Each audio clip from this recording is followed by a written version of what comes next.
अल्हम्दुलिल्लाहि रब्बिल आलमीन वस्सलातु वस्सलामु अला रसूलिहिल करीम व अला आलिहि व अस्हाबिहि अजमईन। अम्मा बाद फअऊज़ु बिल्लाहि मिनश शैतानिर रजीम। बिस्मिल्लाहिर रहमानिर रहीम। युरीदूना लियुत्फ़िउ नूरल्लाहि बिअफ़वाहिहिम वल्लाहु मुतिम्मु नूरिहि वलौ करिहल काफ़िरून। हुवल्लज़ी अरसला रसूलहु बिल हुदा व दीनिल हक़्क़ि लियुज़हिरहु अला दीनि कुल्लिहि वलौ करिहल मुश्रिकून। सदक़ल्लाहुल अज़ीम। क़ाइदीन मोहतरम, और आज सुबह से तवील रैली में शरीक और उससे पहले रैली के इंतजामात में शरीक और फिर यहां गवर्नर हाउस पर कई घंटे से धरना दिए हुए बैठे हुए मेरे भाइयों, दोस्तों, बुजुर्गों, मैं सबसे पहले अल्लाह ताला से दुआ करता हूं कि आपने आज जो मेहनत की है, जो कोशिश की है, जो पसीना बहाया है, जो नारे लगाए हैं, जो सफर किया है, जो पैदल चले हैं, जो गाड़ियों में धक्के खाए हैं, या अल्लाह तू अपनी बारगाह में से कबूल फरमा ले। अल्लाह रब्बुल आलमीन अपने उन बंदों से मोहब्बत करता है जो उसकी मखलूक के लिए परेशान होते हैं, उनकी खिदमत में लगे रहते हैं। खिदमत के कामों के बहुत बड़ी वुसअत है। कुछ लोग खिदमत का काम इस तरह करते हैं कि किसी गरीब की मदद कर देते हैं, किसी जरूरतमंद की जरूरत को पूरा कर देते हैं, किसी इलाके में सबील लगा देते हैं, कहीं पानी का प्लांट लगा देते हैं। अल्हम्दुलिल्लाह ये सारे काम भी आप लोग अंजाम देते हैं, और इस काम में भी अल्लाह ताला ने जमात इस्लामी को सबसे ज्यादा मुमताज और मुमय्यज किया है। हम इस पर भी अल्लाह ताला का शुक्र अदा करते हैं।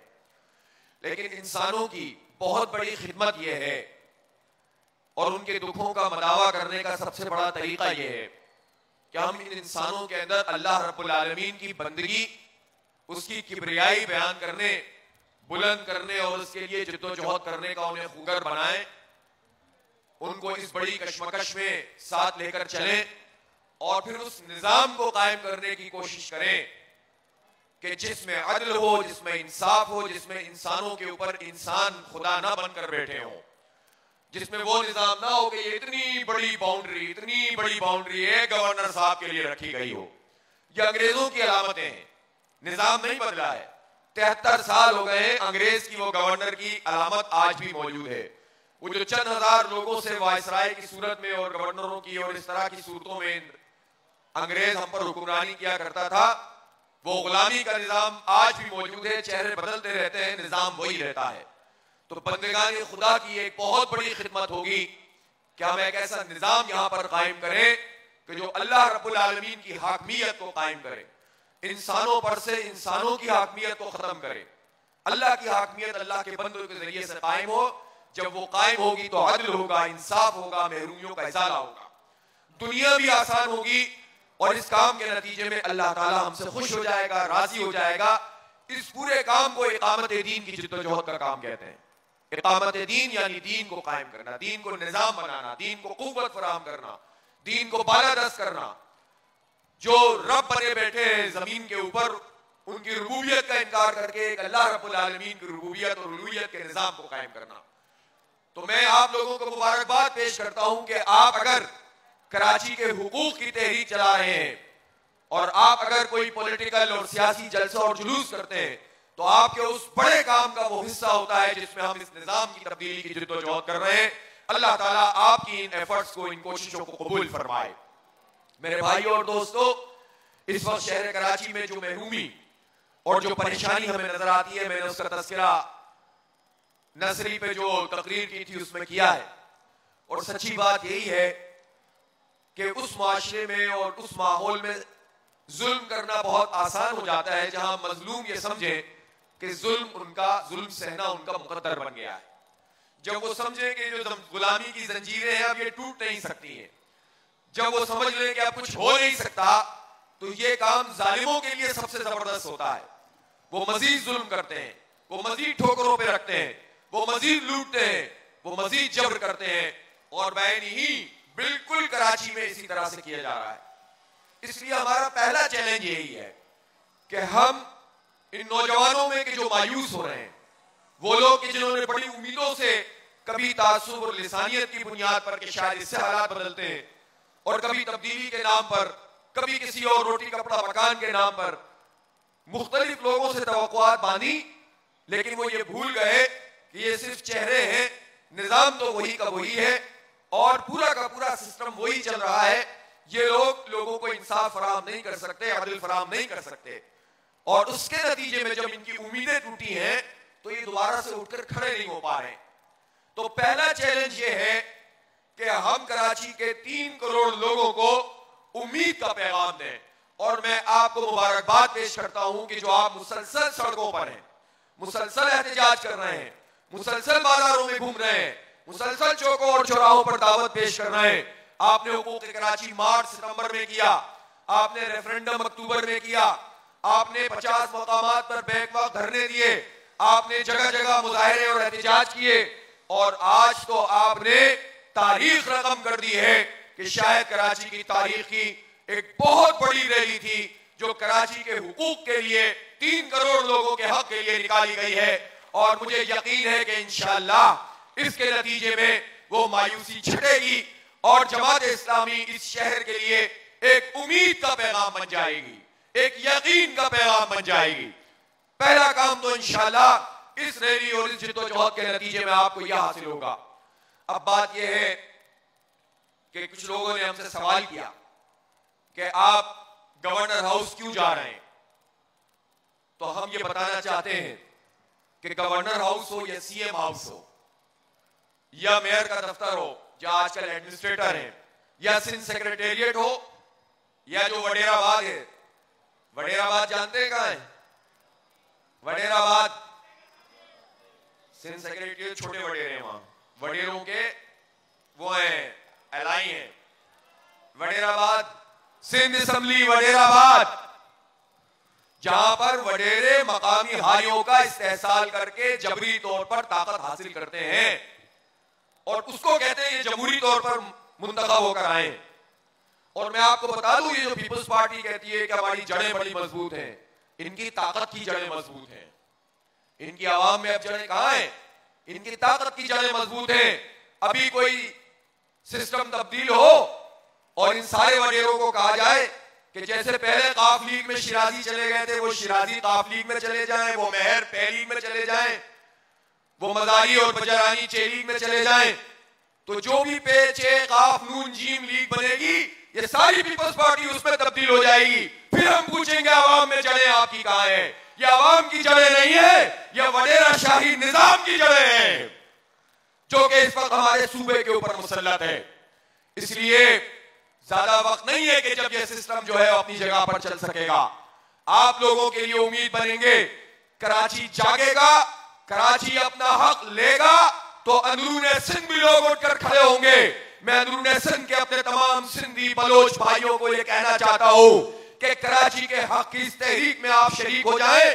कराची को अगर आपने इन जालिमों से, वडेरों से, जागीरदारों से आजाद करा लिया तो आपकी आजादी का पैगाम भी इंशाअल्लाह ताला यहीं से आपको मिलना शुरू हो जाएगा। आपकी किस्मत में भी गुलाम रहना नहीं है। अल्लाह ताला ने आपको आजाद पैदा किया है। इंसानों के गुलाम बनकर मत रहो और सोच को तब्दील करो, सोच को वुसअत दो। हमें बंद कुओं के अंदर, छोटे छोटे कुओं के अंदर डालकर हमारी सोच को ये महदूद कर देते हैं।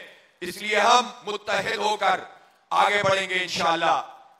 फिर मैं ये कहना चाहता हूं कि इस वक्त जो अजियतें कराची के शहरी बर्दाश्त कर रहे हैं, उसमें पहली अजियत तो यह है कि किसी के 4 बच्चे हों और 4 बच्चों को कोई कहेगा तुम्हारे 2 बच्चे हैं, तो वो क्या कहेगा? क्या कहेगा वो? भाई मेरे 4 बच्चे हैं, मैं कैसे 2 कम कर सकता हूं? कि नहीं, तुम्हारे तो 2 बच्चे होंगे, तुम्हारे घर में 4 रहते होंगे, हैं तुम्हारे 2 बच्चे। ये बिल्कुल कराची के लोगों के साथ यही सलूक कर रहे हैं। हम 3 करोड़ से अब कहीं जायद हैं। हमें पीपल्स पार्टी भी यही कहती है कि तुम 1.5 करोड़ हो, चाहे वो कुछ भी कहती हो कि सिंध में हमारी आबादी कम की गई है। आप किसी भी सिंध के वजीर से, वजीर आला समेत ये कहलवा के दिखा दें कि सिंध में कराची की आबादी कम की गई, मैं मान जाऊंगा। मैं इनाम रख दूं नजीब भाई की अगर इजाजत हो तो मैं इनाम रखता हूं इस बात पे कि कोई आदमी जाए और वजीर आला से ये बात कहलवा दे और पीपल्स पार्टी के किसी वजीर से, मुशीर से ये बात कहलवा दे कि सिंध में कराची की आबादी सबसे ज्यादा कम शो की गई है, नहीं कहेंगे, इसलिए कि कराची से इनको खुदा वास्ते का बैर है, इनके खमीर में कराची दुश्मनी है। मैं बार बार कहता हूं, माजरत के साथ अगर ये लफ्ज गलत हो या सख्त हो जाते हो, लेकिन है तो पीपल्स पार्टी भी कराची की आबादी को बढ़ाना नहीं चाहती, जो पहले ही बढ़ी हुई है उसको कम करना चाहती है, और इस मामले में इसकी अंडरस्टैंडिंग है वफाक के साथ। वरना एक पार्टी जो इतनी ताकतवर हो सिंध में और 12 साल से मुसलसल हुकूमत में हो, कैसे मुमकिन है कि वफाक उसकी बात नहीं मानेगा। मैं आपको एक मिसाल दूं, नूरियाबाद में एक पावर प्लांट लगा, उस पावर प्लांट को 100 मेगावाट की बिजली के इलेक्ट्रिक को फराहम करनी थी।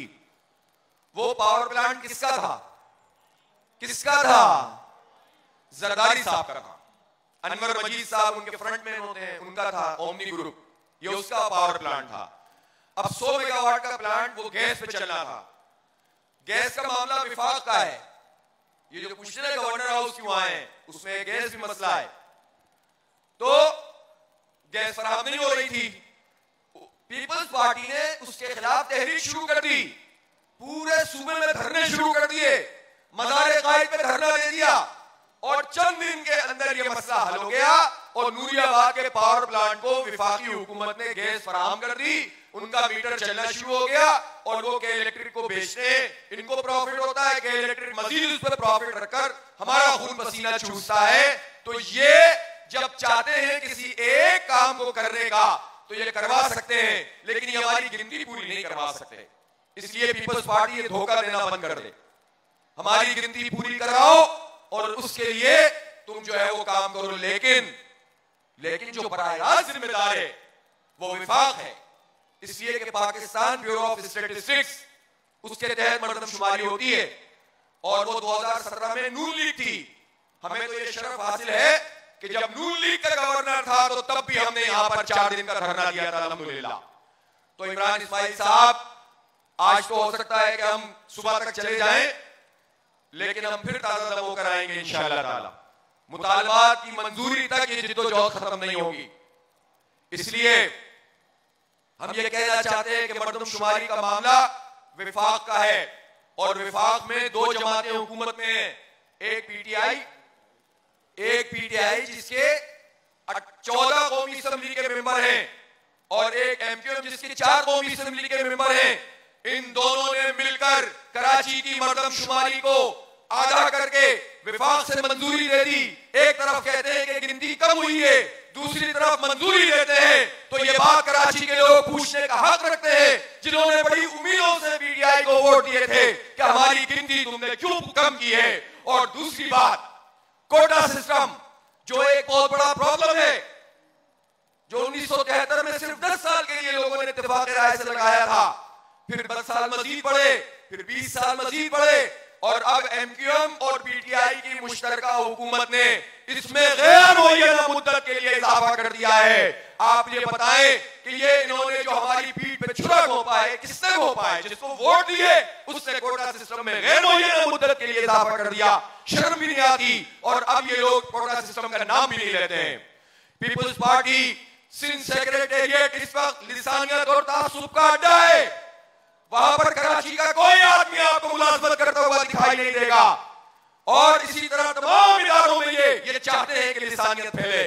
इसीलिए कराची में भी जब ये डीसीज लगाते हैं तब भी लिसानी बुनियाद पर लगाते हैं, एसीज लगाते हैं तब भी लिसानी बुनियाद पर लगाते हैं, और अब भी ये समझते हैं कि कोई महाजरों को बेवकूफ बनाने के लिए उठकर खड़ा होगा, फिर ये सिंध की सियासत करेंगे और महाजर और सिंधी आपस में लड़ते रहेंगे, और ये सब आपस में इत्तेहाद करके हुकूमतों में शामिल रहेंगे। मैं बता देना चाहता हूं कि अब ये गोरख धंधा नहीं चलेगा।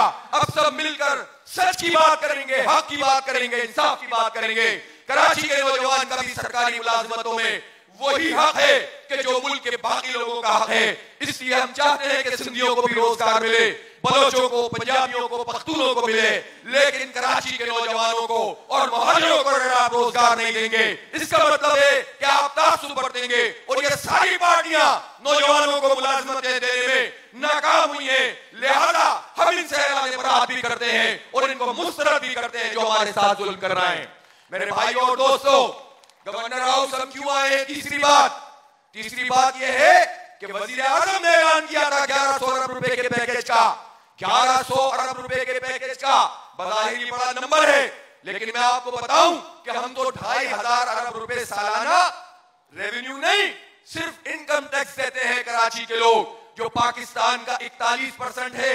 ये हमारे नहीं, ये FBR के आदादोशुमार है। पूरा पाकिस्तान 59%, कराची सिर्फ 41% टैक्स देता है। और जो सालाना 2500 अरब रुपए देते हो, उनको 5 साल और 10 साल के खलाई मंसूबों की आप ऐलानात करें, जो पिछले 15 साल से मुकम्मल नहीं हो रहा है, उसका दोबारा ऐलान करके चले जाएं और हमें लॉलीपॉप दें। हमें ये लॉलीपॉप खैरात नहीं चाहिए, हमें हमारा हक चाहिए। जब हम टैक्स देते हैं तो हमारी सड़कें भी बननी चाहिए, हमें पानी भी मिलना चाहिए, हमें रोजगार भी मिलना चाहिए और हमें तमाम सहूलतें मिलनी चाहिए। ट्रांसपोर्ट के निजाम की बड़ी बात होती है। असद उमर साहब हर 2 महीने बाद कहते हैं कि 4 महीने बाद हमारे पास जो है वो ट्रांसपोर्ट, ये ग्रीन लाइन बन जाएगी। 2.5 साल नून लीग ने लगा दिए। नून लीग ने लाहौर में मेट्रो 11 महीने में बनाई, कराची की मेट्रो 2.5 साल में भी मुकम्मल नहीं कर सके। कराची को कोई और नहीं करता। कराची के लोगों ये समझ लो, जितनी जमातें इस वक्त हुकूमत और हुकूमती चक्कर में हैं, इनमें से कोई कराची के साथ नहीं है, कोई कराची के साथ नहीं है। आपका मुकदमा जमात इस्लामी लड़ रही है, आपका मुकदमा जमात इस्लामी लड़ रही है, जिद्दोजहद कर रहे हैं। मेरे भाइयों, तालीम इस कराची शहर का माथे का झूमर था, बर्बाद करके रख दिया है। तालीम की तिजारत हो रही है, लाखों में डिग्रियां बट रही हैं। एक साल की मेडिकल प्राइवेट फीस 20-20 लाख रुपए है, कोई पूछने वाला नहीं है। और इस वक्त पूरी 3 करोड़ से जायद की आबादी में सरकारी सतह पर सिर्फ 2 जनरल यूनिवर्सिटियां हैं।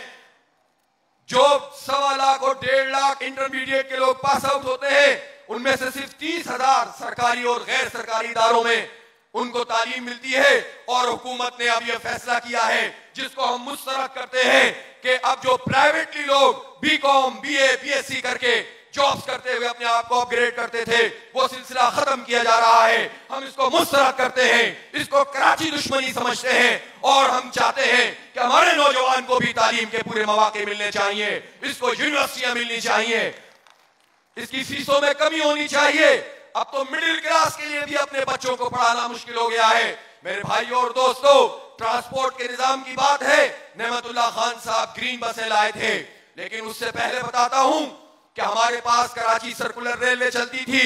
104 रूट से 80 मेन लाइन पे थे, 24 लूप लाइन में थे। पहले इस पे खसारा शो किया गया। ये प्रॉफिटेबल तरीन जो है वो ये प्रोजेक्ट था पाकिस्तान रेलवे का, सबसे ज्यादा मुनाफा होता था। फिर एक माफिया आई, उसने इसके रूट तब्दील किए।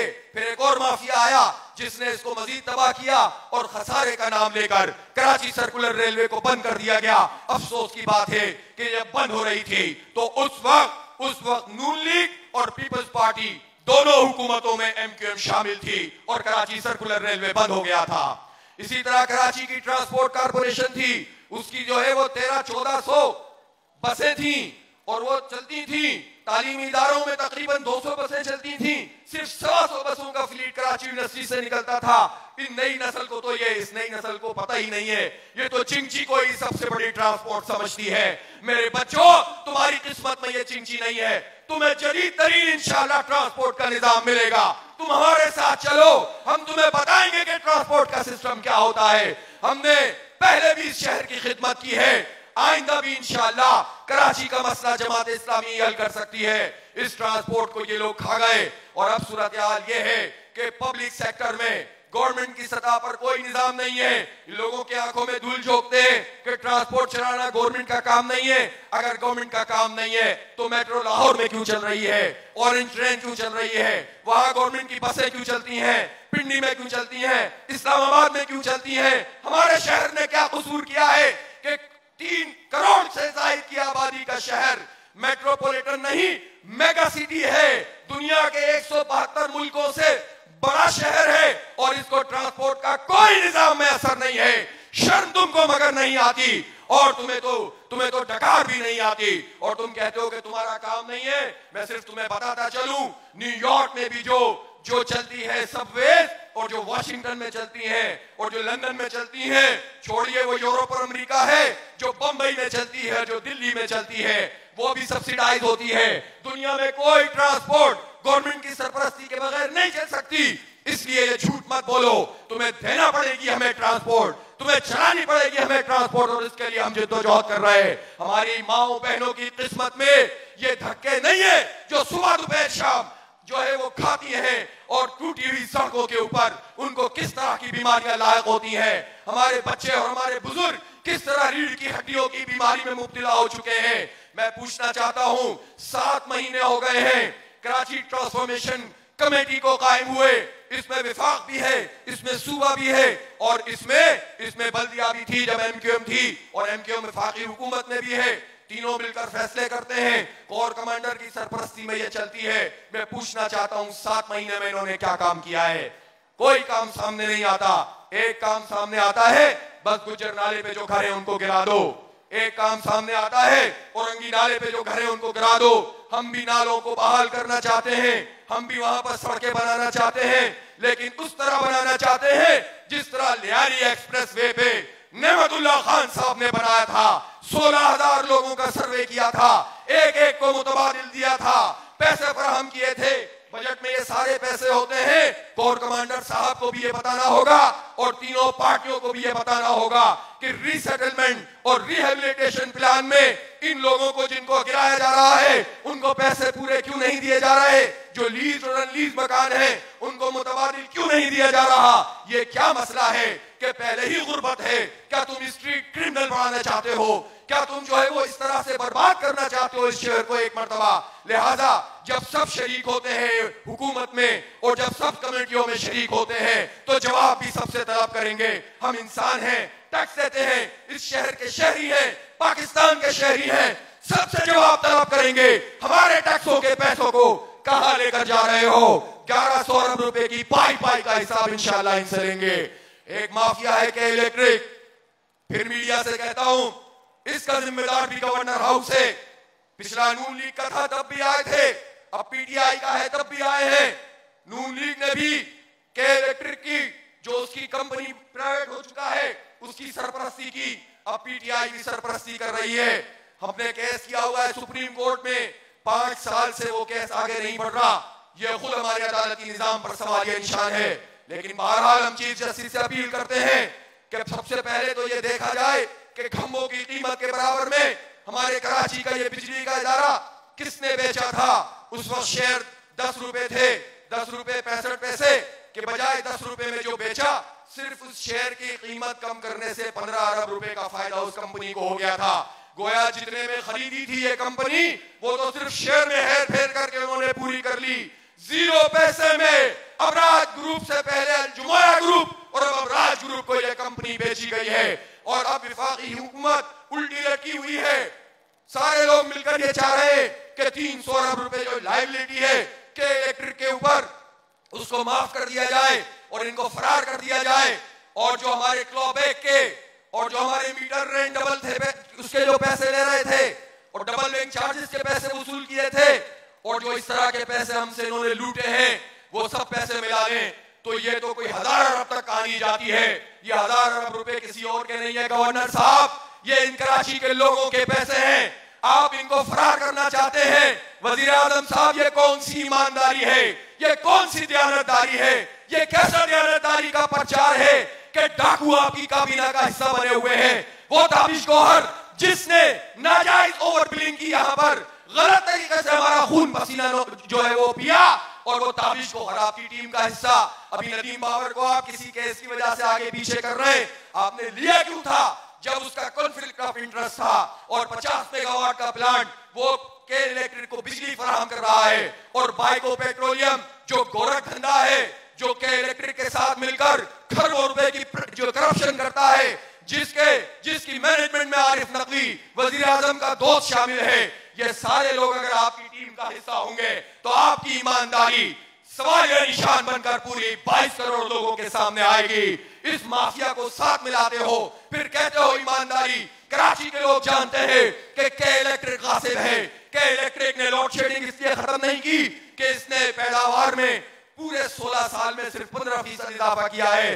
के इलेक्ट्रिक ने ट्रांसमिशन में पैसे नहीं लगाए। के इलेक्ट्रिक को नेशनल ग्रिड से 1000 मेगावाट मिलते हैं। ये ऑयल के प्लांट नहीं चलाते। हम लोग मर रहे होते हैं गर्मियों में, और ये गैस पर सिर्फ प्लांट चलाते हैं और गैस इनको सस्ती मिलती है। ये सारा क्या धंधा है? ये पूरी माफिया कौन है जो इस वजीर आजम के भी इर्द गिर्द है और पिछले वजीर आजम के भी इर्द गिर्द थी? ये सब वकालत के इलेक्ट्रिक की करते हैं। कराची के 3 करोड़ लोगों की वकालत नहीं करते। तो जो मैंडेट आपने कराची से लिया है, फिर वो सवाल करता है कि आप हमारे लिए, हम कराची के साथ आप हम पर ये जुल्म क्यों करते हैं? हम इसलिए यहाँ गवर्नर हाउस पे आए हैं। मेरे भाइयों और दोस्तों, मैं वाज़ेह कर देना चाहता हूं कि इस वक्त पाकिस्तान पीपुल्स पार्टी और पाकिस्तान तहरीक इंसाफ में एक जबरदस्त किस्म का मुआहदा है, और वो मुआहदा है बल्दियाती इंतखाब ना कराने का मुआहदा।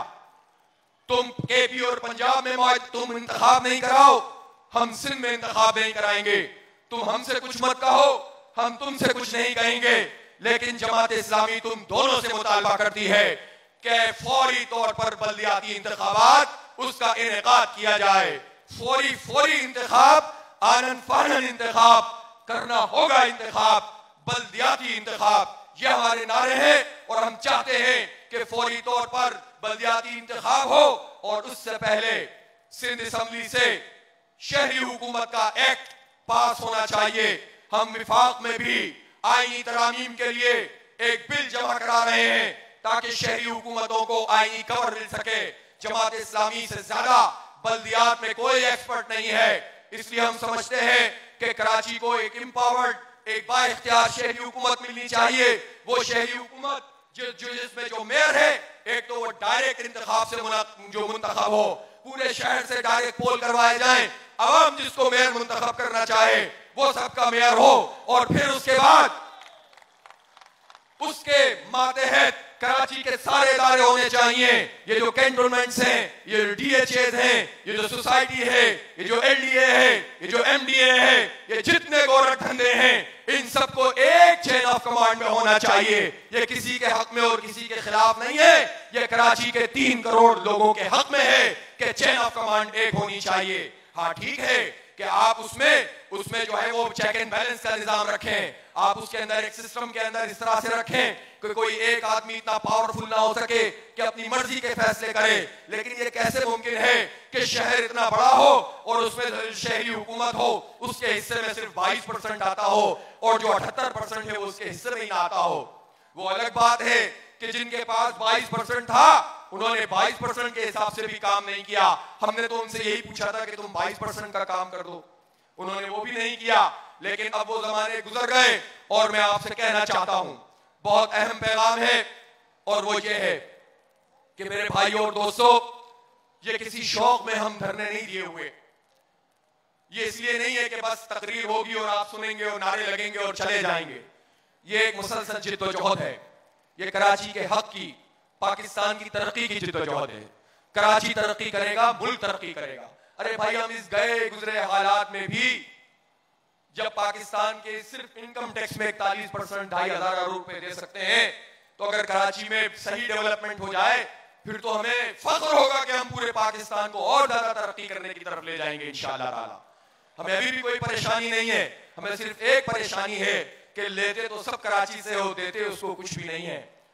मैं तमाम पॉलिटिकल पार्टीज के वर्कर से कहता हूं कि अपनी अपनी पार्टियों में एहतसाब करें अपनी पार्टियों का। पीपल्स पार्टी का अगर कारकुन मुखलिस है तो वो सवाल कर अपनी पार्टी से कि तुम कराची को क्यों कुछ नहीं देते हो। पीटीआई के वर्कर का यह हक है कि वह पूछे अपने पार्टी के चेयरमैन से कि कराची पर आप क्यों नहीं लगाते हो। एमक्यूएम का वर्कर भी पूछे एमक्यूएम वालों से, और एक पीएसपी का वर्कर भी पूछे। खैर उनका क्या, वो तो वॉशिंग मशीन से धुल कर आ गए, वो साफ सुथरे हो गए। सबसे पूछो।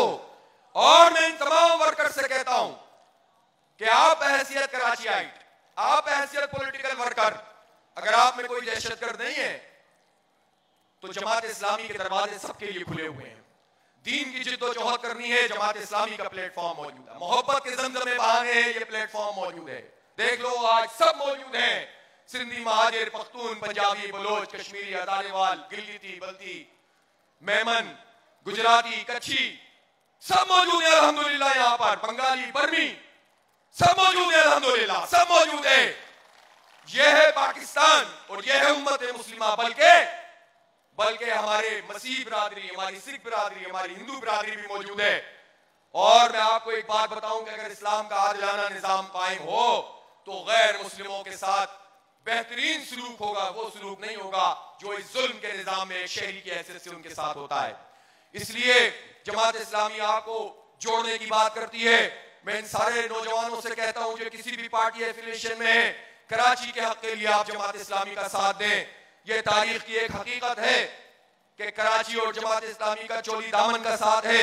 कल भी हमने कराची को तामीर और तरक्की दी थी और कराची के मसले का हल है ही सिर्फ जमात इस्लामी के पास। ये सिर्फ दावा नहीं है। लिस्ट उठाओ, एक एक पार्टी को देखते चले जाओ।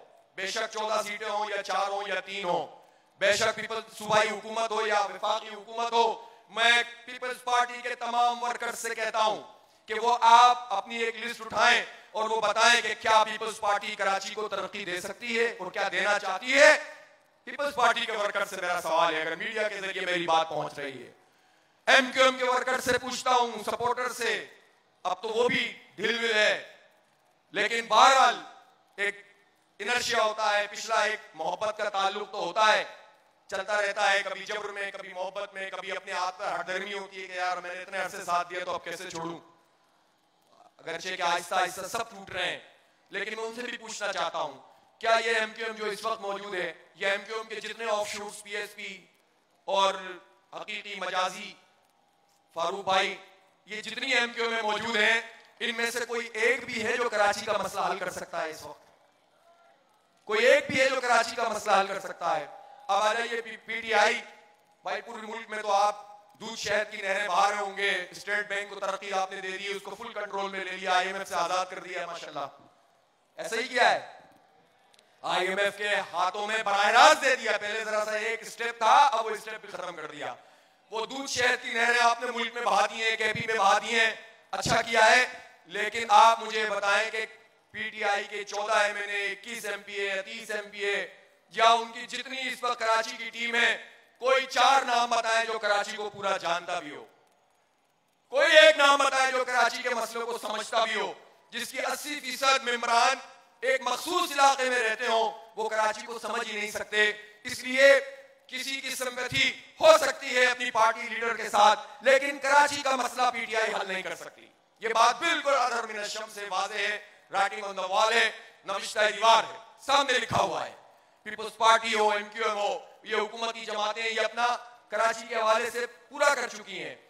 अब हम अगर ये कहते हैं कि हम करेंगे तो लोग कहेंगे आप भी दावा कर रहे हैं, लेकिन इस दावे के पीछे एक हकीकत मौजूद है, और वो हकीकत ये है कि जब अब्दुल सत्तार अफगानी साहब के पास ये बल्दिया आई तो मैं सबसे पूछता हूं, कराची के तमाम लोगों से, पाकिस्तान भर के लोगों से, मैं पीपल्स पार्टी के चेयरमैन से और पीटीआई के चेयरमैन से और एमक्यूएम के चेयरमैन से और एमक्यूएम के जितने भी लोग हैं इधर उधर लंदन मंदन सब जगह, सबसे पूछता हूं कि अगर कोई सच बोल सकता है तो बताए कि अफगानी साहब के जमाने में तरक्की नहीं हुई। और फिर मैं ये पूछता हूं क्या नेमतुल्लाह खान साहब के जमाने में कराची में तरक्की नहीं हुई? सब कहते हैं, अब तो सब एक दूसरे के खिलाफ इल्जाम लगा रहे होते हैं और सब कहते हैं कि नेमतुल्लाह खान ने कराची को आगे बढ़ाया और ईमानदारी से बढ़ाया और पूरी टीम ने बढ़ाया। एक बात है जो मायूसी फैलाने के लिए इस्तेमाल होती है और वो एड्रेस करनी होगी हमारे सारे कारकुनों को। वो ये कहते हैं कि आपको वोट नहीं मिलते। मैं आपसे कहता हूं कि इसको चैलेंज समझें। एक तो लोगों को बताएं कि ये जो मिथ है ये गलत है। हमें तो वोट 1958 में अहले कराची ने दिए थे और स्वीप किया था जमात इस्लामी ने कराची में, और कराची उस वक्त पाकिस्तान का कैपिटल था। 3 महीने बाद माशाल्लाह लग गया। उसके बाद जब नेमतुल्लाह खान साहब सिटी नाज़िम बने उस वक्त एमक्यूएम ने बायकॉट किया था, लेकिन 2002 में तो एमक्यूएम मौजूद थी। हमने उनको 5 सीटें तो बरायरा हरा दी थी और कम से कम 4-5 तो ऐसी होंगी जिसमें जबरदस्ती नतीजा तब्दील किया गया था। एमक्यूएम को पूरी ताकत के साथ हमने शिकस्त दी थी। क्यों नतीजा तब्दील किया जाता है? और 2005 में तो तमाम सर्वे बता रहे थे कि नेमतुल्लाह खान को लोग दोबारा लाना चाहते हैं। फिर क्यों हम पर जो है मुसल्लत कर दिया गया था?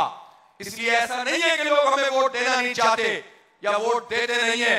आखिरी इंतखाब जिसमें 14 सीटें जीती पीटीआई ने और 4 एमक्यूएम ने और 3 पीपल्स पार्टी ने, उसमें भी जमात इस्लामी के उम्मीदवारों को 3.5 पौने 4 लाख वोट मिले हैं।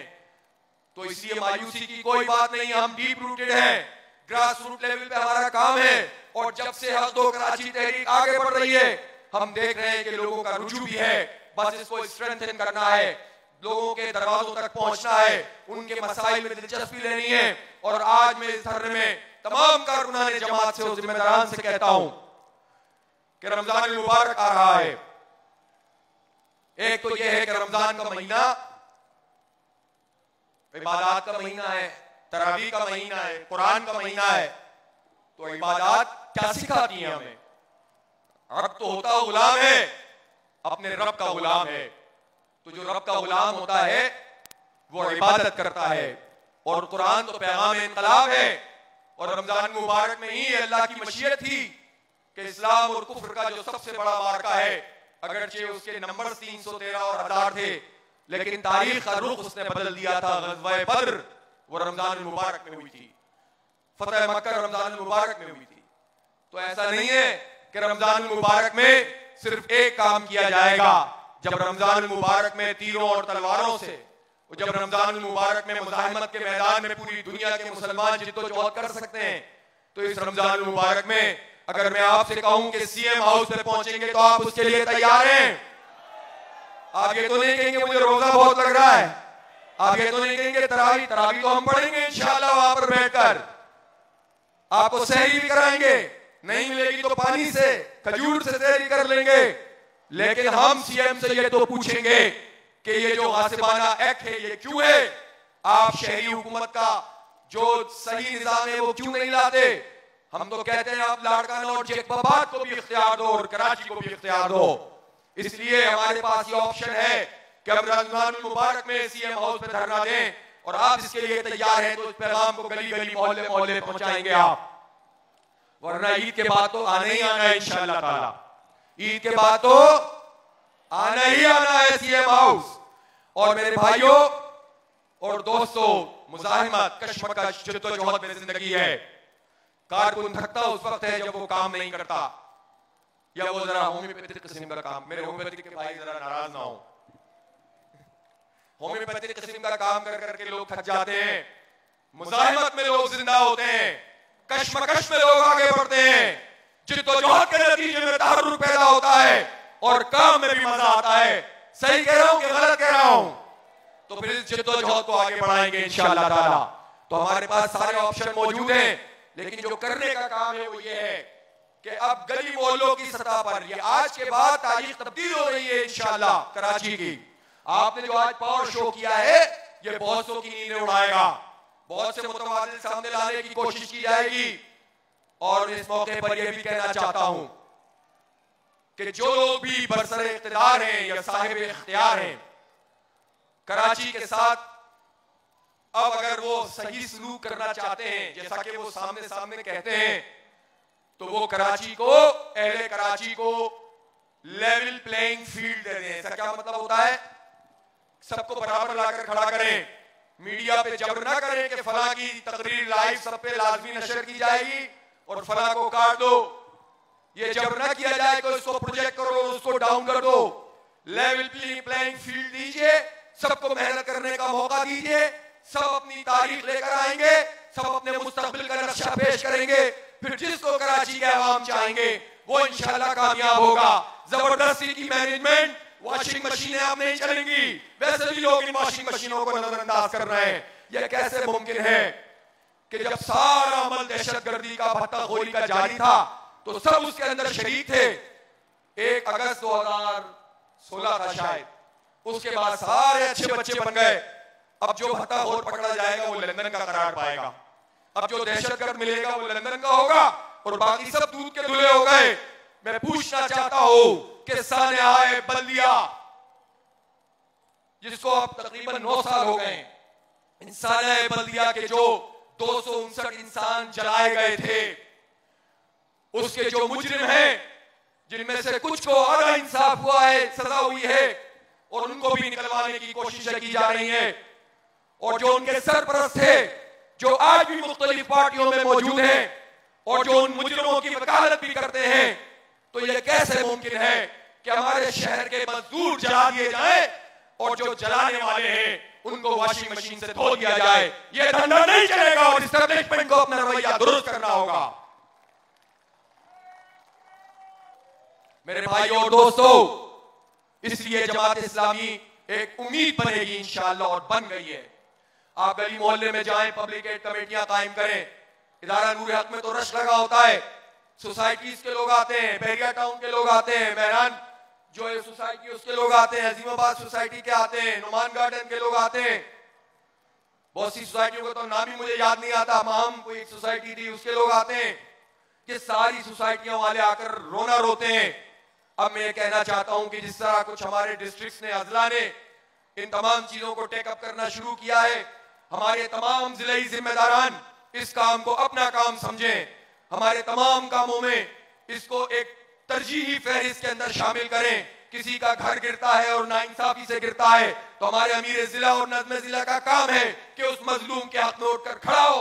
और मैं यहां पर यह कहना चाहता हूं कि औरंगी नाले के जो मुतासिरीन हैं, हम फिर ये कहते हैं कि हम इसके हक में है कि नाला कुशादा होना चाहिए, हम इसके हक में है कि वहां सड़क बननी चाहिए, लेकिन हम आईनी और इंसानी बुनियादी जो हक है कि जो जहां रहता है उसको मुतबादिल मिलना चाहिए, इस मुतबादिल के बगैर गिराने के हक में नहीं है।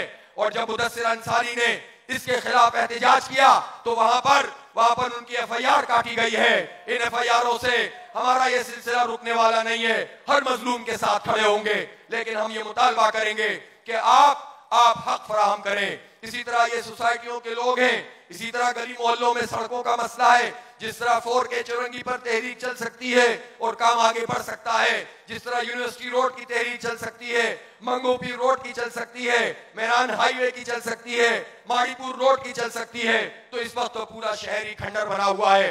हर जगह पर आप एहतजाज भी करें, लोगों को साथ मिलाएं, कमेटियां बनाएं। हम अनकरीब अपने पब्लिक एड कमेटियों का जो एक जाल फैलाएंगे इस शहर में, इंशाअल्लाह आप इसके रिस्पॉन्सिबल बने कि आप जगह जगह लोगों को साथ मिलाएं। फिर हम एक बड़ा कन्वेंशन भी करेंगे ताकि लोगों को एक और उम्मीद का पैगाम मिले। इसलिए ये हमारी जो जिद्दोजहद है, हमाजहती है। एक तरफ एहतजाज होगा सड़कों पर, दूसरी तरफ अदालतों में जाएंगे, तीसरी तरफ लोगों को साथ मिलाकर मकामी मसाइल हल करेंगे। इन महकमों में इनको मजबूर करेंगे, जिस तरह नादरा से लोगों का मसला हल कराया और के इलेक्ट्रिक पे भी परेशानी तारी हो जाती है जब जमात इस्लामी का नाम कोई लेता है। इसलिए मैं समझता हूं ये ओवर बिलिंग और ये इस तरह से लोड शेडिंग का अजाब, इसके खिलाफ भी आप मुनज़्ज़म हो। ये सारा आप काम करें, ये आपकी इकामती दीन की जिद्दोजहद का काम है। ये खल्क़ खुदा की खिदमत करना ये बहुत बड़ा दीन का काम है। और अपनी तमाम तंजीम को वुसअत भी दें, लोगों को समझाएं जमात इस्लामी क्या चाहती है। ये सिर्फ पॉलिटिकल पार्टी नहीं है, जिंदाबाद मुर्दाबाद की पार्टी नहीं है, ये दीन को कायम करने वाली पार्टी है। ये फिरका परस्त कोई मजहबी गिरोह नहीं है, बल्कि ये दीन का एक पूरा वो वर्ल्ड व्यू रखती है जो अल्लाह रब्बुल आलमीन ने कुरान पाक में इरशाद फरमाया है।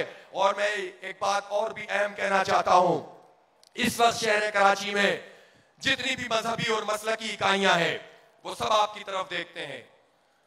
उनके लिए उम्मीद सिर्फ जमात इस्लामी में है। बरेलवी मसलक हो, देवबंद मसलक हो, अहले तशरीक का मसलक हो, अहले हदीस मसलक हो, या किसी भी मसलक से ताल्लुक रखने वाले हो। हम अभी पिछले दिनों बोरी बाजार गए, वहां जिस तरह वालिहाना इस्तकबाल हमारी बोरा जमात के लोगों ने किया, सब आपको उम्मीद से देखते हैं। तो आप इन सारी मजहबी इकाइयों के लिए और मजहबी सियासी जमातों के लिए भी जो अपनी अपने किसी इलाके में हो सकता है मजबूत हो, लेकिन ये कराची में इसके सारे वर्कर आपकी क़यादत में चलने के लिए तैयार हैं। आप भी वुसअत पैदा करें, आप भी कुशादगी पैदा करें। पूरे कराची को लीड करना है तो ज़र्फ भी बड़ा करना होगा, जिद्दोजहद भी तेज तर करनी होगी। इसलिए आज तो सुबह से आप चले हुए हैं और मैं आपकी मुशावरत की बात मान लेता हूं। और आज का इज्तिमा हम यहां पर इस नोट के साथ खत्म कर रहे हैं कि ये जो जितने मसाइल विफाक से मुतालिक हैं, विफाक को इसका जवाब देना होगा।